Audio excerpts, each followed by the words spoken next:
ડાકોરમાં બોર્ડની પરીક્ષાના CCTV viral થવાને લઈને હવે પ્રતિક્રિયા સામે આવી છે. તો પરીક્ષા દરમિયાન સ્થળ સંચાલક M.R. ચૌહાણે પ્રતિક્રિયા આપી છે, જેમાં સંચાલકે પોતાની બેદરકારી છુપાવવાનો પણ પ્રયત્ન કર્યો છે.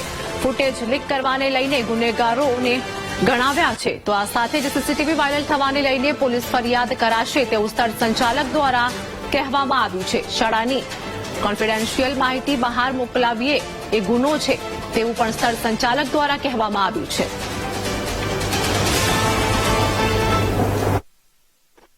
હવે મોટામાં મોટો પ્રશ્ન એ છે કે અમારું એ જે ફૂટેજ હોય છે કોન્ફિડેન્શિયલ છે અને જે ગેરરીતિ થઈ હોય તો એના માટે અમે આગળ બોર્ડ કક્ષાએ અને જિલ્લા કક્ષાએ સીડી મોકલીએ છીએ અને એની અંદર ગેરરીતિ પુરવાર થાય તો આગળની કાર્યવાહી કરવામાં આવે છે. વિશેષ બીજું કંઈ છે નહીં. ખાસ કરીને કોન્ફિડન્શિયલ બાબત જ્યારે એનું લીક થઈ તો એના માટે શું કોણ લેશે?